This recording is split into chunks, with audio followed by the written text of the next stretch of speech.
संदीप ने अपनी माँ के कहने पर गांव में शादी कर ली थी। लड़की का नाम था सुनीता।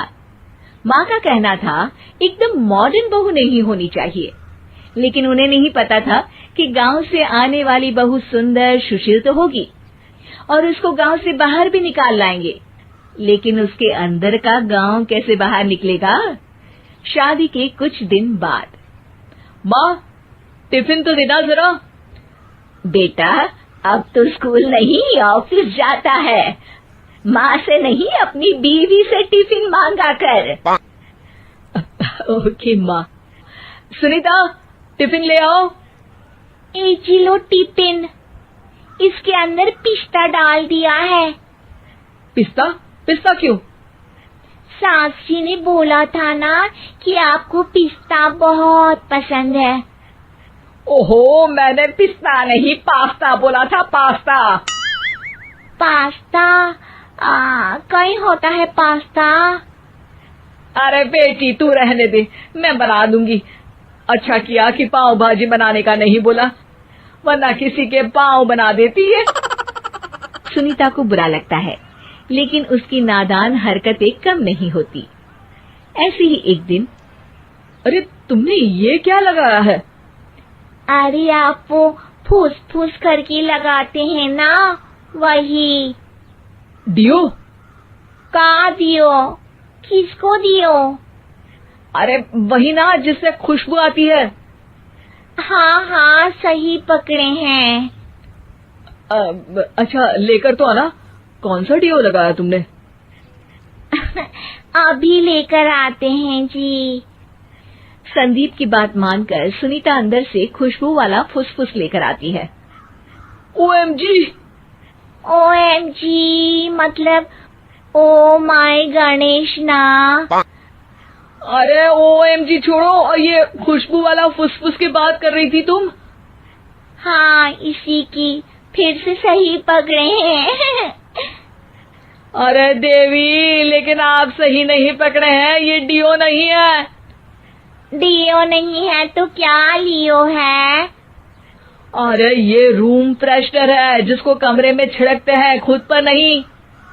कोई बात नहीं, माँ कहती थी आत्मा किराएदार है, शरीर एक किराए का कर्म। हम शरीर पे ये डाल लिए तो क्या फर्क पड़ जाएगा। अरे बहू, ओ बहू, मेरे लिए फल तो ले आ, फिर मैं बाजार जाऊंगी। सुनीता अपनी सास के लिए फल लेकर आती है। अरे बेटा, पपीता, तरबूज और सेब फल ऐसे कैसे खा लूं? काट कर तो ले आ। माँ जी, मेरे गांव में तो खेत से उठा के सीधा खा लेते हैं। अरे ये तेरा गांव नहीं है ना। अरे संदीप, तू ही कुछ समझा देना इसको बेटा। मैं कैसे समझाऊं माँ, ये तो माइक्रोवेव को भी भट्टी बोलती है। कल मैंने बोला हाय कैसी हो, तो बोलती है किसी को हाय नहीं लगानी चाहिए। अरे सुनीता, तेरा क्या होगा? अभी तो कैसे बताऊं माँ जी, अभी हम कुछ करेंगे फिर पता चलेगा क्या होगा, लड़का या लड़की। हे भगवान, कहाँ से आ गई है? रामपुर से जी, आप ही तो लेकर आए थे मुझे। अरे मुझे माफ कर दो।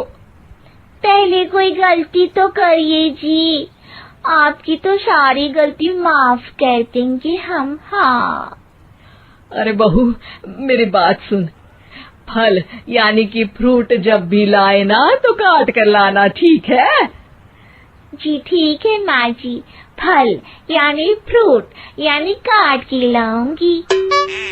सुनीता रोज ही कोई ऐसी हरकत कर देती जिसकी वजह से उसे घर में दो बातें सुननी पड़ती। एक दिन, माँ मेरे बॉस घर पर आने वाले हैं शाम को, उनका बर्थडे है, फैमिली साथ नहीं रहती उनके, तो यही पार्टी कर लेंगे। उनको अच्छा लगा तो शायद मेरा प्रमोशन भी हो जाएगा। मैं ना फ्रूट केक लाकर फ्रिज में रख दूंगी और तेरे साथ आज खाना मैं बनाऊंगी, ताकि जब साहब आए तो खाने में कोई गड़बड़ ना हो। शाम को जब सारी तैयारियां हो जाती है, संदीप के साथ बड़े साहब भी घर आते हैं। फ्रूट केक तो ले आना बहू, फिर खाना खाएंगे। अरे इस सब की क्या जरूरत थी, आपने बुलाया वही काफी है। सर, आपका परिवार शहर में नहीं है तो हम ही आपके परिवार जैसे हैं सर। इतने में ही सुनीता फ्रूट केक लेकर आती है और बड़े साहब की टेबल पर रख देती है, और जैसे ही केक के ऊपर का बॉक्स हटाती है, ओह, ये क्या है? केक तो कटा हुआ है। मैं तो ऐसा नहीं लाई थी। आप मुझे शाबाशी दे सकती है माँ जी, मैंने ही केक काट दिया। आपने कहा था ना, फल यानी फ्रूट यानी हमेशा काट के लाना, तो फ्रूट केक भी तो फ्रूट ही है ना, तो मैंने पहले ही काट लिया। हूँ ना मैं समझदार। अरे बहू, ये क्या किया? केक हमेशा वही काटता है जिसका जन्मदिन होता है। तुझे एक बात भी समझ नहीं आती, एक नंबर की बेवकूफ है। पूरा माहौल बिगड़ चुका था। संदीप को लगने लगा था कि साहब उसे प्रमोशन तो दूर की बात है, कहीं डिमोशन ना दे दे, लेकिन साहब बीच में ही बोल पड़ते हैं। अरे कोई बात नहीं, ये इनकी बेवकूफी नहीं है, इनका भोलापन है। बेटा आप कहाँ से हो? रामपुर गांव से। अरे वाह, गांव से? फिर तो आपके गांव में ताजे फल और सब्जियां मिलते होंगे। हाँ, सही पकड़े हैं। हम तो काटते भी नहीं, सीधा खा लेते हैं। मैं ना एक बार तुम्हारे गांव घूमने जरूर चलूंगा। क्यों संदीप, ले चलोगे ना? मुझे गांव घूमना बहुत पसंद है। बस फिर क्या था, संदीप और सास दोनों खुश हो गए, क्योंकि साहब को सुनीता ने गांव की बात करके खुश कर दिया था। अब संदीप का प्रमोशन पक्का था। शिक्षा, कभी भी किसी भी गलती पर घबराना नहीं चाहिए। हो सकता है कि उस गलती की वजह से आगे बड़ा फायदा हो जाए।